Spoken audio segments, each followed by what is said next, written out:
Hello and welcome. This is Nationwide on the network service of the NTA. We are live in Abuja. I am Chinenye Nwoye. Remember, you can follow this news broadcast live on our website at www.nta.ng/live and on all our social media handles displayed on your screen for update. The Nigerian Association of Resident Doctors, NARD, has suspended its two-day warning strike, effective immediately, as announced by its president, Dr. Tope Oshundara, on this Sunday. The decision follows a partial fulfillment of the association's demands by the federal government, with more assurance to address remaining concerns. Dr. Oshundara says the strike has been suspended as a gesture of goodwill to support Nigerians seeking health care services at their facilities. The NARD president further states that some of their demands have been met and the government has committed to resolving other issues. NARD plans to monitor the government's progress on outstanding demands, including unpaid arrears and the downgrading of membership certificates issued by the West African College of Physicians and Surgeons by the Medical and Dental Council of Nigeria. The second ECOWAS conference on Lassa fever has ended in Abidjan, Côte d'Ivoire, with a commitment to advance recommendations on upscaling the activities of the WHO Regional Center for Disease Surveillance and Vaccine Development towards effective control of Lassa fever in West Africa. Kelvin Ewonaye reports. 4 days of intense conversations, scientific presentations on diverse areas of Lassa fever research and evaluation of disease surveillance patterns by a gathering of over 500 scientists and policymakers have now put member states of ECOWAS on a better footing to not only design a better Lassa fever response strategy, but the establishment of a regional policy and action plan to combat the impact of the disease, seen as one of the most devastating health challenges in the sub-region. Now referred to as the Abidjan Momentum, the framework also encompasses a place for traditional medicine research and application for the control of the disease.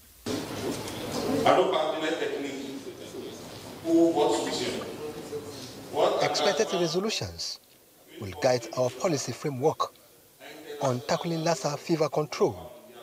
We at WAO will continue to support the national and regional efforts aimed at building resilience of our communities. Of significant note at the conference was the activation of ECOWAS Young Researchers Platform, designed to encourage and support new generation of researchers in Lassa fever and other infectious diseases, with Nigeria's Aziz Moshood shining brightly and clinching the top prize in Best Potter category. As a medical lab scientist, to diagnose Lassa takes a day, 2 days, 3 days. We need point-of-care testing where a patient will be presented to the lab and they will be able to know exactly, immediately, that this patient has Lassa. How do we make sure that the solutions that we're creating are really coming from the region and that regional colleagues, national colleagues, whether with universities or research institutions, are not working in silo or are not just beneficiaries, but they're actually co-designers. Before the next conference, it is expected that a lot would have been achieved and implemented from the resolutions here, with firm focus on vaccine development. In Abidjan, Côte d'Ivoire, Kelvin Ewonaye, NTA News. And back here in Nigeria, Bauchi State government says it remains committed to revitalizing healthcare service delivery in line with the federal government policy on universal health coverage. Governor Bala Mohammed stated this when he paid an unscheduled visit to the General Hospital Bayara in Bauchi local government area. Awal Abdullahi reports. Governor Bala Mohammed, while inspecting the state of facility at the General Hospital Bayara, expressed displeasure over the operational standards of the hospital, which serves as a major center for the treatment of infectious disease in the state for many years. He explained that government has designed a plan to upgrade healthcare facilities across the state to accommodate a greater number of patients. Actually, I'm really disgusted with what I have seen. The hospital is not even getting routine care. We need to take care of the welfare of the patients. It is not even netted. There is no light. Hopefully, they said there is water.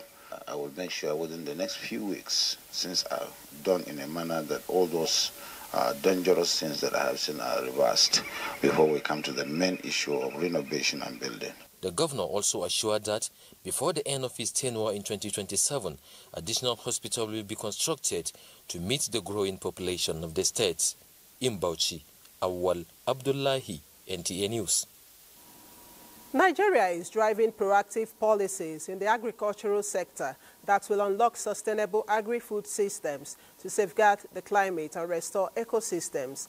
The Minister of Agriculture and Food Security, Abubakar Kyari, said this at the just concluded high-level event on unlocking sustainable agri-food systems for climate, nature and livelihoods in Rome. Musa Baba Aliyu reports. Nigeria's Minister of Agriculture and Food Security, Abubakar Kyari, also serves as the Vice Chairman of the International Fund for Agricultural Development Governing Council. He represented Nigeria at the high-level discussion on smart agriculture and climate change in Rome. During the meeting, he unveiled Nigeria's bold policies to transform food systems in the country. Kyari stated that proactive policies in agricultural sector will unlock sustainable agri-food systems, safeguard climate, restore ecosystems, boost production, and secure dignified livelihoods for Nigerian farmers. He highlighted Nigeria's partnership with the Food and Agriculture Organization of the United Nations through the monitoring and analyzing food and agricultural policies programs established in 2022. The minister also outlined Nigeria's National Adaptation Plan, which integrates climate adaptation into agriculture, water, health and infrastructure, prioritizing community-led and ecosystem-based solutions.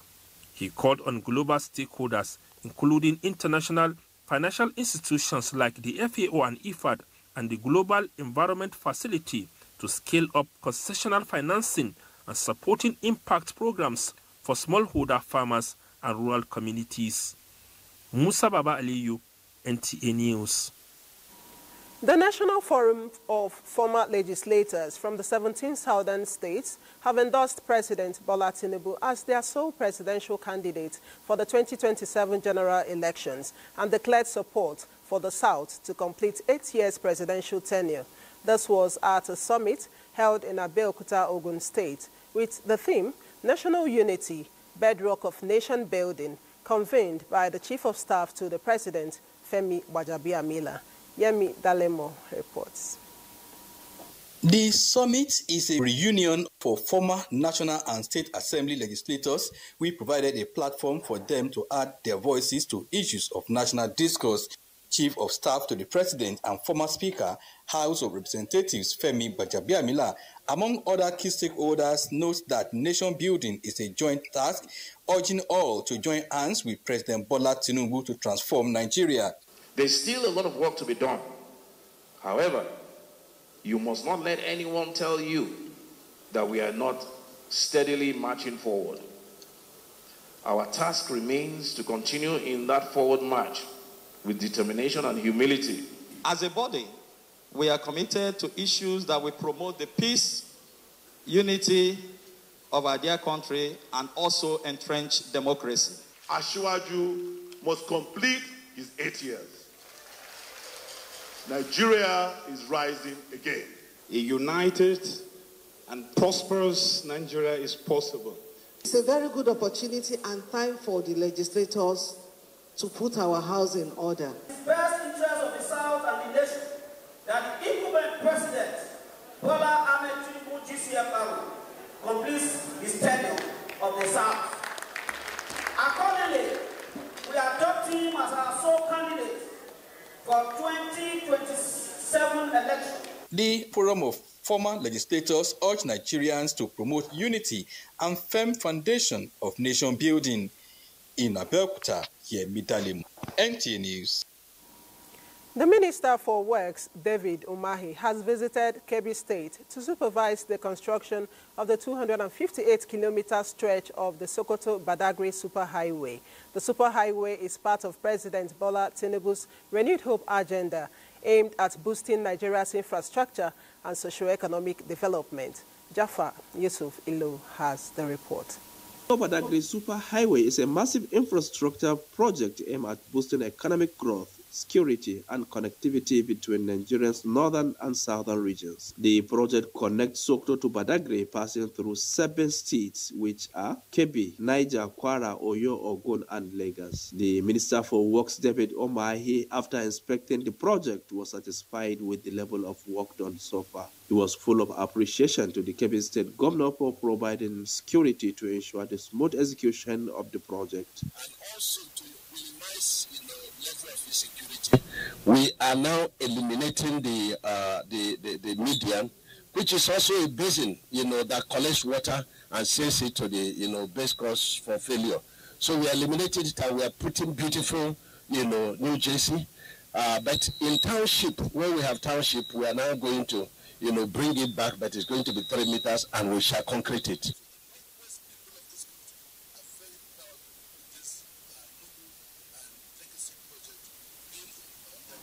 We'll bring cheering news for train users, enthusiasts, and businessmen and women who rely on the Abuja-Kaduna rail route for economic activities. Our correspondent, Ladi Bala, brings us the latest on the repair work on the damaged rail track.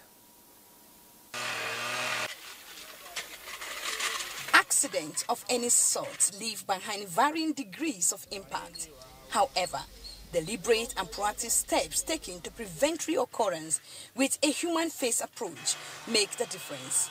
These underscore the sustained effort of stakeholders in restoring damaged tracks along Abuja-Kaduna route. The concrete slippers already, so it's just for us now to connect the rails and also insert the fish plates to connect.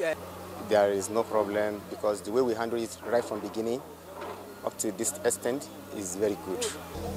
The mobilization of critical stakeholders, machines and technical personnel for the evacuation of coaches and locomotives, and now the almost completion of repairs to the damaged tracks demonstrates the commitment and determination of the Nigerian Railway Corporation. Specifically, laying of the track, that is to assure fitness for traffic at the site here, is 90% completed. The site shows no sign of train derailment, only relentless workers laying sleepers, rails and related materials, as well as unheard echo of hope of restoration of train services lingering in the air. From the Kaduna-Abuja train derailment scene, Ladibala, NTA News. Many thanks for staying on. Accelerating disability inclusion and aligning Nigeria's Disability Act with the United Nations Convention on the Rights of Persons with Disabilities will promote inclusive practices, equal opportunities, and sustainable development. Some of the key resolutions at a stakeholders roundtable captured by Juliana Nicholas. The report is presented from our studios. A significant move to deepen disability inclusion and strengthen Nigeria's commitment to global practices aimed at accelerating the implementation of the National Disability Act in Abuja. While narrating some challenges faced by persons with disabilities, the meeting also emphasized the need for proper alignment and a call for urgent actions and inclusive practices embedded in all programs, thus bridging the gap from paper to practice. So the UNDIS was developed to strengthen disability inclusion across all pillars of the UN work.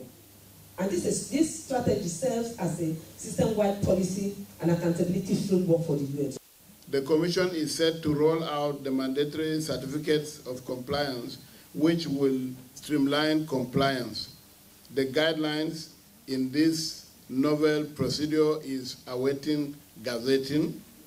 Let us empower organization of personnel with disability and local champion that leads the way. Inclusion must be driven by those it most affect. Speeding the implementation requires a kind of multifaceted approach. Everybody has to come on board. Getting UN involved in coordinating, bringing government officials, civil society organization persons with disability. We have a lot of reports. Participants' expectations from the high-level deliberations include mutual commitment and strategic collaboration, hoping that governments at all levels will take actionable steps to accelerate the achievement and inclusive development in Nigeria. Nasarawa state government is building skills among 600 teenagers from primary and secondary schools to equip them for self-reliance and employability. Aliyu Tijani reports that the event, which commenced with a symbolic walk to mark the inaugural Nasarawa Vocational Skills Day, has the theme, One Family, One Technician. A one-month Catch Them Young skills acquisition training facilitated by the Wing Commander Abdullah Ibrahim Vocation Skills Acquisition Center saw 600 students between age of 5 to 15 years equipped and prepared for the competitive labor market ahead. They were rigorously trained in ICT, tailoring, baking and cosmetology. Governor Abdullahi Sule congratulates them for making judicious use of their vocation and urged them to use skills acquired to create jobs. The state government targets 1,000 participants in the next exercise. As Governor Sule says, plans are on the way to build skills acquisition center in each of the 3 senatorial zones. I'm hoping and praying that we will end up also having technical and vocational centers such as this, at least one in every one of these senatorial zones, because I believe now most of you who are here are probably from around Lafayette local government, maybe Doma, maybe Odi, and places close by, maybe Nasarawa, Igon. But by the time we expand to have one maybe somewhere around Kefi or Nasarawa, then all the children in that area will have the benefit also to learn from this. Each participant of the skill acquisition training received 20,000 naira stipend in Lafia. Aliyu Tijani, NT News. The kindness of Nigeria's First Lady, Senator Oluremi Tinubu, continues to find expression in the lives of women and children in Jigawa State. This time, 400 women and 110 pupils in Kafin Hausa local government area have benefited from a package of support aimed at keeping children in school and empowering women to sustain their families. Muhammad Musa Askira reports. Initiative championed by the wife of the Jigawa State Governor Haji Hadiza Oman Namadi and that the Remi Tinubu Support Organization brought joy to the women and children alike, while the school children received bags, uniforms, sandals, exercise books and other learning materials to return them to the classroom. The women were supported with cash to boost their small-scale businesses. The gesture, organizers say, is a reminder of the compassion of Senator Oluremi Tinubu for Nigerian women and children and a call on the beneficiaries to make judicious use of the support for the good of their families. It will be recalled that only last week, 500 women across Jigawa State received 50,000 naira each, courtesy of the Renewed Hope initiative of the First Lady to uplift women economically and improve the lives of children across Nigeria. No child is denied the opportunity to go to school. This is the renewed hope we are bringing to Jigawa State. To our beneficiaries today, I urge you to make the best use of the support you are receiving. Let it be the seed grows into prosperity for you and your families. For the women and children of Kafin Hausa, the message is clear. They are not forgotten. Muhammad Musa Askira, NTA News. Aimed at creating access to quality education for all, President Tinubu's Renewed Hope agenda continues to make an impact on more people in Ebonyi as the state government takes the message to rural areas. Fortunate also reports that the program is aimed at ensuring a brighter future for indigent school children. As schools resumed nationwide, saw to the distribution of educational materials to over 700 secondary schools across Okofia community in Ebonyi State by the state government in demonstration of Governor Francis Nwifuru's determination to reposition education sector in line with the federal government's policy. In addition to the provision of the materials, many brilliant students among them will also gain automatic and full scholarship under the state government's scholarship scheme. Whoever is so gifted in any field, be it in education and other sector of life, will draw the strength to move forward. In sustenance and in support to His Excellency, the Governor's People's Charter of Need in the education sector.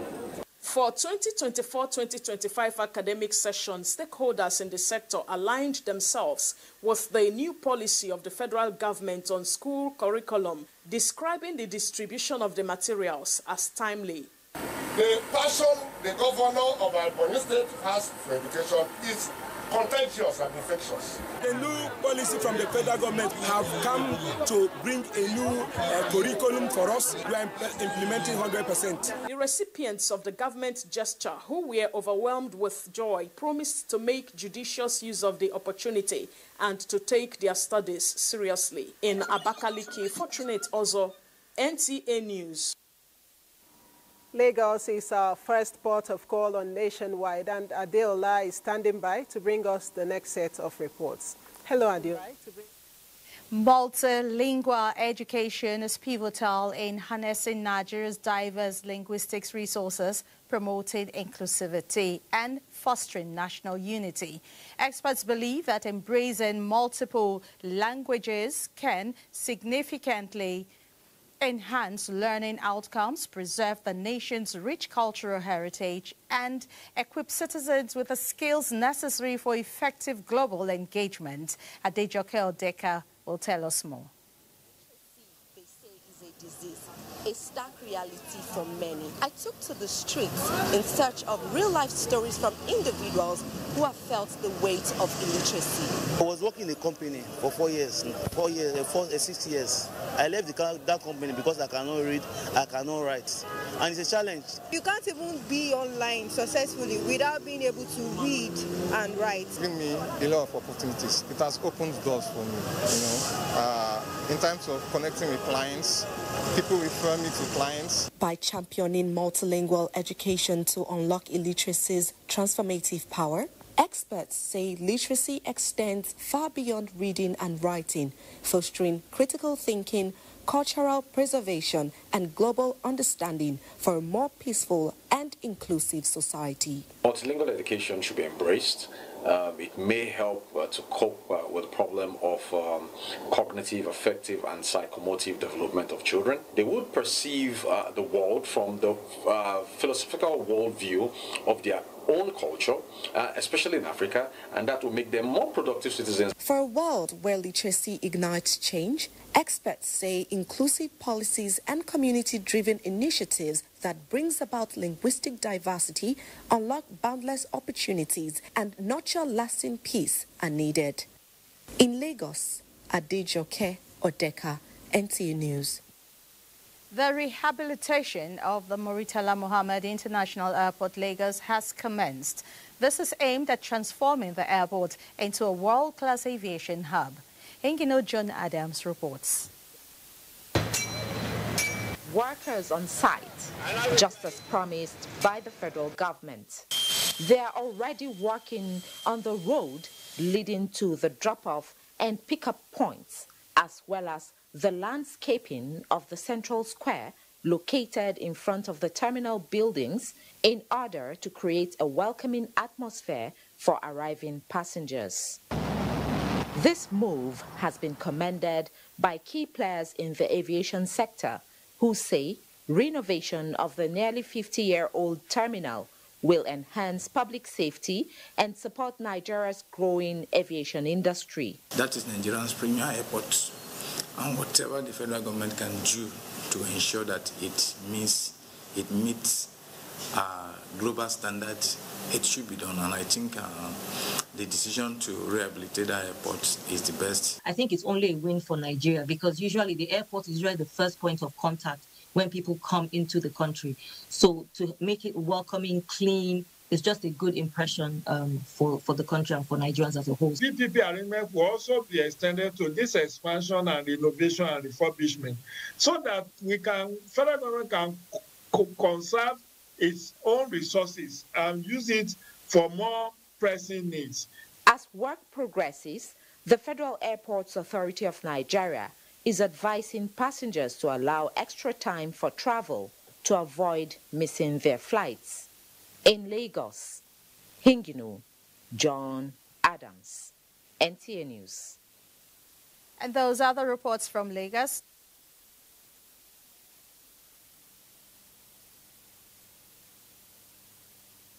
Borno State Governor Professor Babagana Umar Zulum has inaugurated a new 48 classrooms integrated high Islamic college in Baga, Kukawa local government area. The college is specifically designed to offer Al-Majri a comprehensive second chance at acquiring a balanced education. Its curriculum seamlessly integrates modern formal education with traditional Islamic knowledge and practical vocational skills training. Mohammed Goni reports.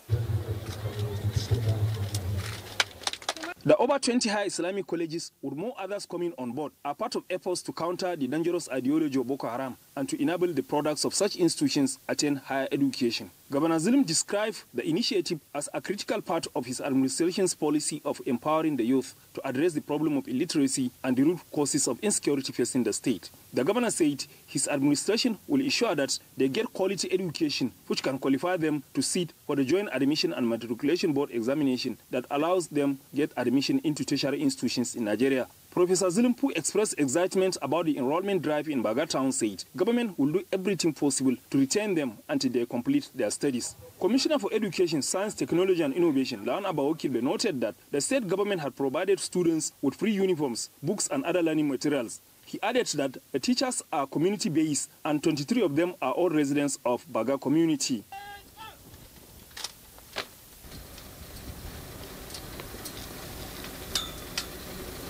Meanwhile, as part of Borno State government's job creation and livelihood drive, Governor Babagana Umar Zulum inspected the Baga Chad Republic Water Clearance Project, which is in its final phase. The project focuses on clearing decades of silt and invasive plant species from the river channels, linking the town of Baga in Nigeria to the receding Lake Chad basin and opening transportation routes to the Republic of Chad. I believe this will be a game changer, and I want to commend the Federal Republic of Nigeria. I want to commend the Nigerian military, commend the naval commander, as well as the chief of army staff, as well as the chief of naval staff, and all other military officers that are working tediously to ensure that access to Chad is often via the waterways. He also stated that the project will enhance the means of livelihood of the community. In Kukawa, headquarters of Kukawa local government, Mohammed Goni, NTA News. The Theatre Commander Joint Task Force Northeast Operation Hadinkai, Major General Abdusalam Abubakar says the military will continue to explore every opportunity within its reach to find durable solutions to the pockets of insecurity being experienced in some parts of Borno State. This was when the theater commander received executive members of the Police Community Relations Committee, PCRC Borno State, led by their chairman, Abacha Bukar Nanabi in Maiduguri. Abubakar Musa reports.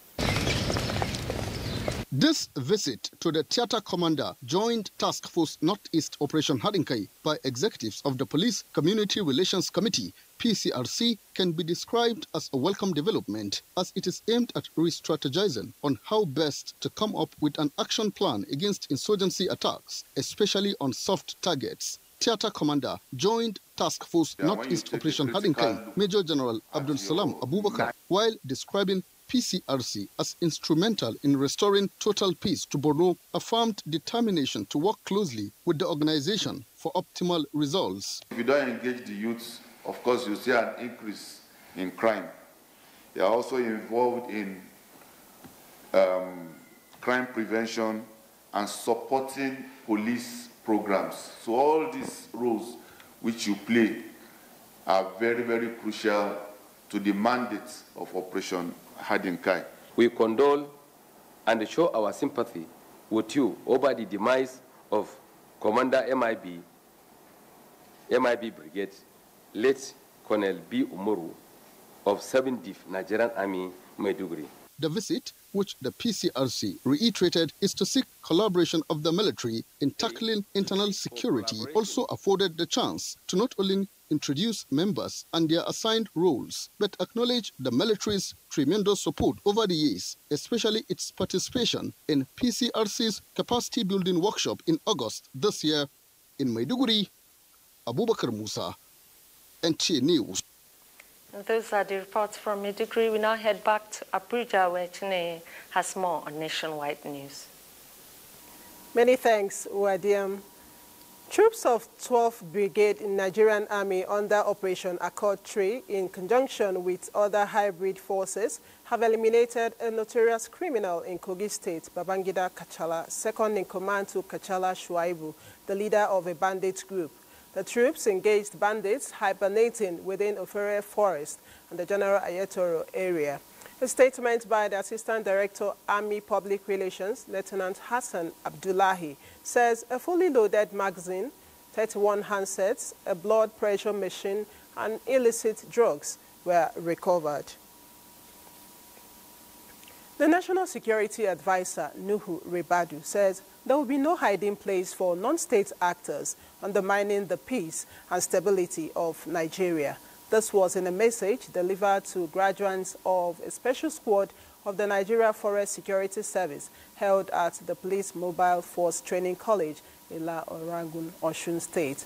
Femi Afariogun reports. The proliferation of small arms and light weapons further exacerbates insecurity in ungoverned spaces, fueling violence and perpetuating cycles of conflict. In view of this, President Bola Ahmed Tinubu proposed the establishment of a National Forest Guard to complement the security architecture of the country. The National Security Advisor, Nuhu Ribadu, believes the special squad comprising vigilantes, civilian joint task force, and hunters have what it takes to stem the tide of banditry, kidnapping, and insurgency in the forest. He says President Tinubu is committed to protect every part of the country. Today's graduation is a further statement of intent showing that the government will deny criminals the cover they seek in our forest. I therefore urge those who choose violence and criminality to reconsider and embrace the path of peace and lawful conduct. That with the level of what we have achieved, we are going to have a saga in this issue of terrorism, kidnapping, cattle rustling, and even rescue of kidnapped victims. We all draw them from their various places where they belong. So we are all training them and returning them back to those areas that they are already familiar with. We have been fighting insurgency without enough support. We appreciate this training from President Tinubu's government. God bless him.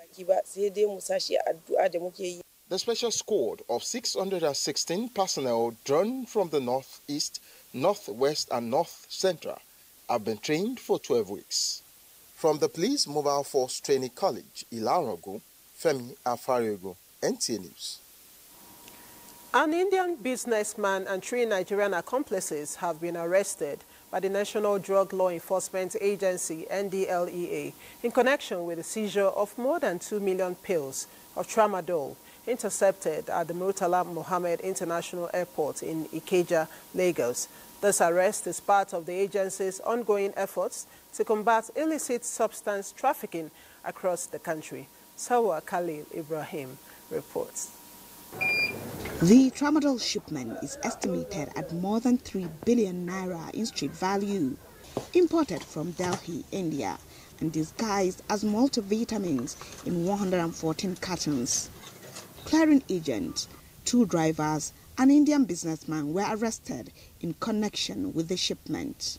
Additionally, at the Terminal 2 departure gate of the airport, NDLEA operatives intercepted a passenger with 900 grams of skunk concealed in crayfish. While in Abuja, a 29-year-old dispatch rider was arrested with 50.7 grams of cocaine and 66 grams of loud. In Anambra State, a couple was arrested with 13.9 kilograms of methamphetamine and 5.3 grams of skunk. In Ogun State, 3 trans-border drug traffickers were nabbed with 394 grams of skunk, and 3 motorcycles used to convey the illicit consignment were recovered. In Abuja, Salwa Khalil Ibrahim, NTA News. Jos is next on our lineup on Nationwide, and Mary will be our guide for the stories trending in that zone. Hello, Mary, you are on.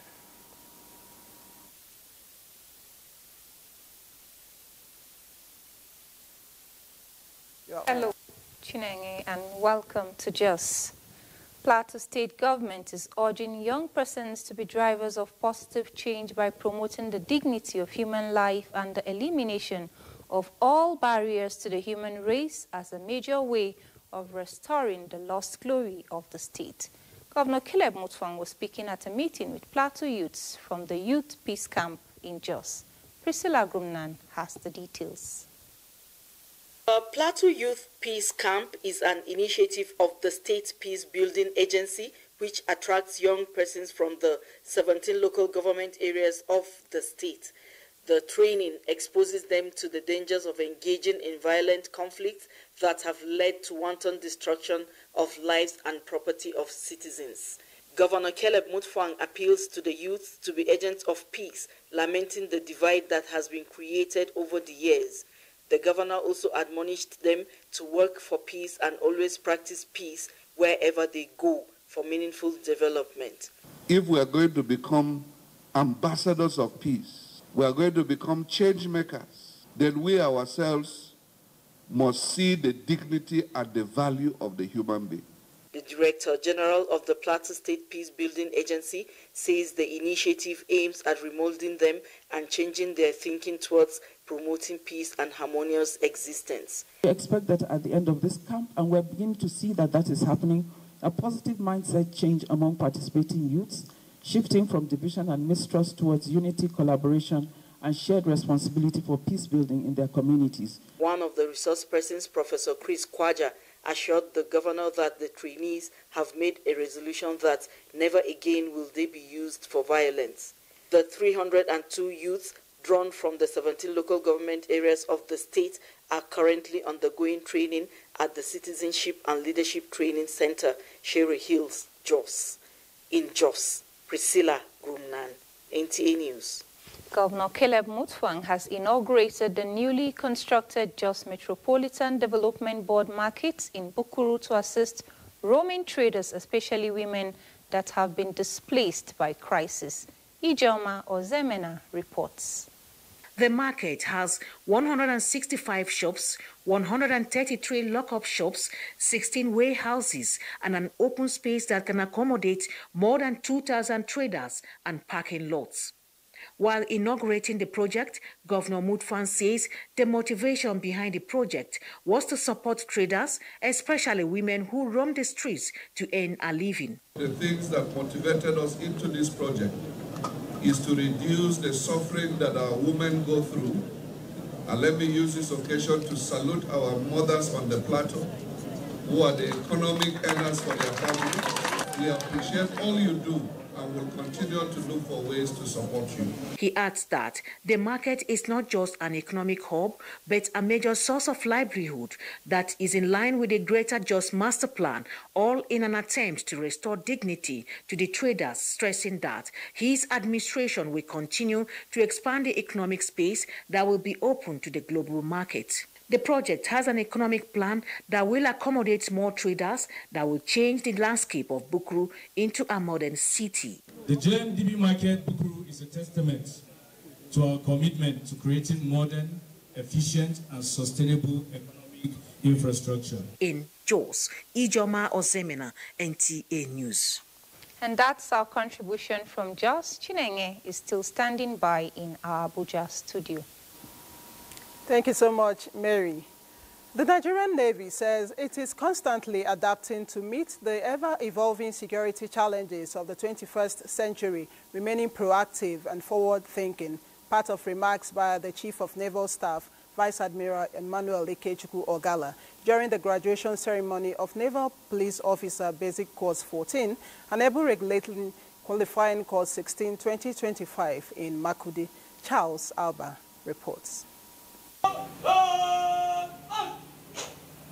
The Nigerian Navy Provost and Regulating School has continued to train and retrain officers and men of the formation to equip them with technical, professional knowledge and skills in line with global best practices and to enable them to effectively tackle emerging security challenges and other careers in the maritime domain.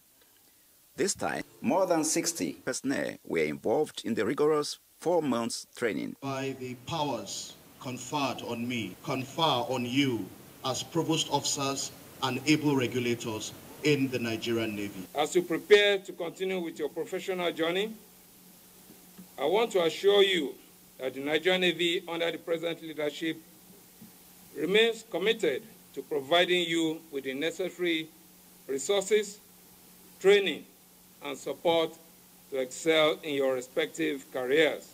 The graduates might home with certificates, while others who excellently distinguished themselves received awards. Charles Abba, NTA News. Let's now go to Benin, our Benin network centers to get a few more stories from Uduak. Chine, welcome to Benin. Delta State Governor Sharif Oboriweri has presented a certificate of occupancy to the Federal Mortgage Bank of Nigeria for the construction of a workers' housing estate in Abuja, Osimili North Local Government Area of the state. The governor made the presentation when he received the management of the Federal Mortgage Bank of Nigeria, led by the Executive Director, Loans and Mortgage Services, Dr. Mohammed Abdul at Government House, Asaba. Suzanne Su reports. To address housing deficit, especially among low-income earners in the state, Governor Sharif Oboriweri has taken a bold step further. This he did by presenting a certificate of occupancy for a land measuring about 10.1 hectares and situated at Core Area 2, Abuja, and located for the development of a housing scheme under the collaboration of the Federal Mortgage Bank of Nigeria, Nigerian Labour Congress NLC, and Trade Union Congress TUC.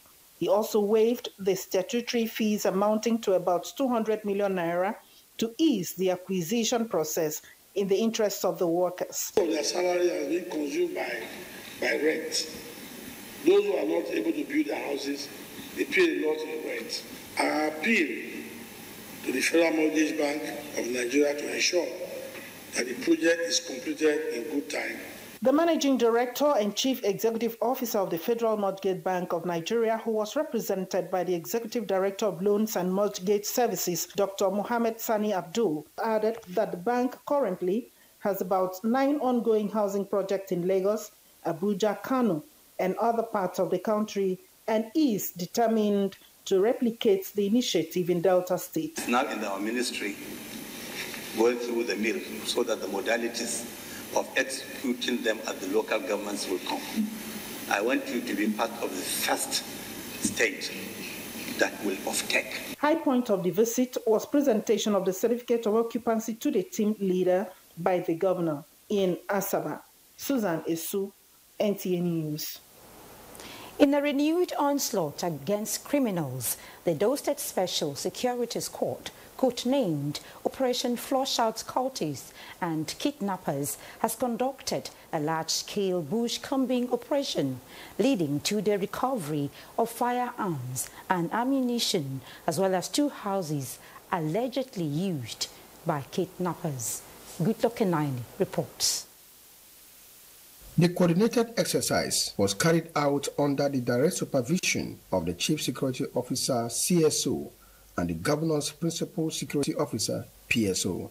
The multi-agency effort, which include the Army, police, and local security operatives, saw the personnel trekking for hours in trails of kidnappers, with particular attention on the Benin-Akure Road corridor, where passengers of a transport company, New Edo Line, were recently kidnapped. 2 locally made double-barrel guns and 1 live cartridge were found in adjoining communities.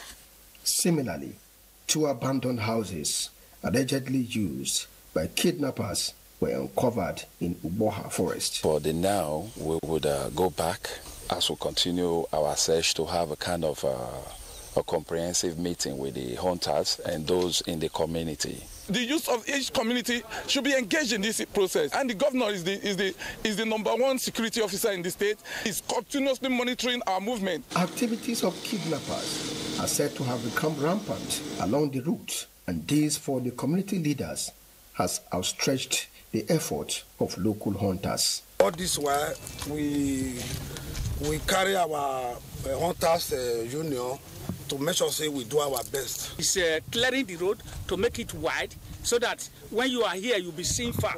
The squad had embarked on a show of force exercise across the 3 senatorial districts, reassuring residents of government's commitment to safety.